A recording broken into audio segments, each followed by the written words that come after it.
Hi everyone, today I will teach you how to upgrade the lower version of the central control screen of the old Audi A4.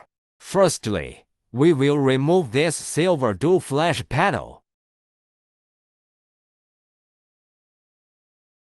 Then remove its outlet panel.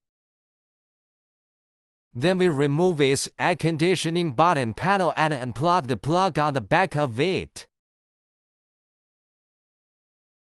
Okay, let's unscrew the 4 screws that secure the original car host. Remove the original car host and unplug all the plugs on the back of it. Do the same here. Unscrew the 4 screws that secure the original car screen, and then unplug all the plugs on the back of it.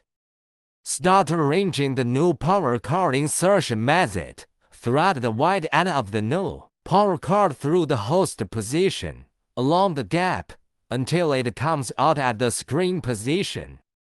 Then connect the new power harness to the power plug of the original car host.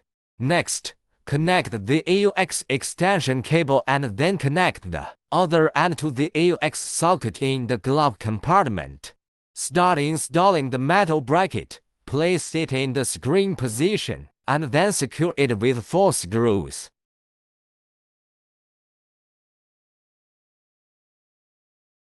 Then we install the silver panel of the original car.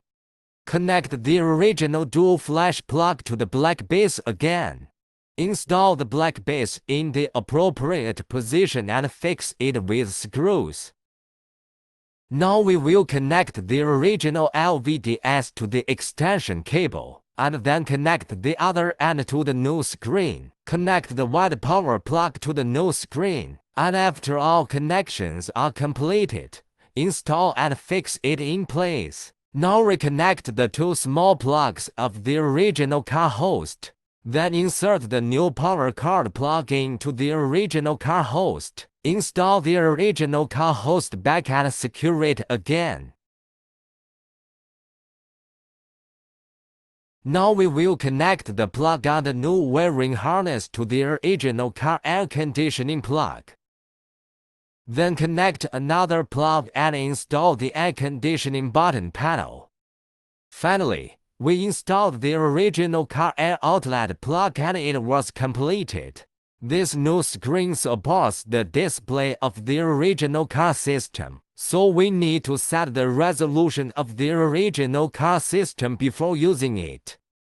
After the setup is completed, we will then enter the original car system and set the AUX audio output, so that our Android system will play songs with sound.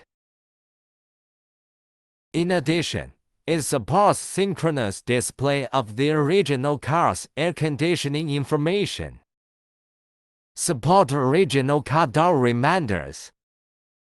Support original car reverse radar. Local or online maps can be used. You can watch local or online videos. Supports Bluetooth phone and Bluetooth music. Supports wireless Carplay, Android Auto. You can make phone calls, listen to songs, and use mobile applications such as online maps here. That's all for the video. Thank you for watching.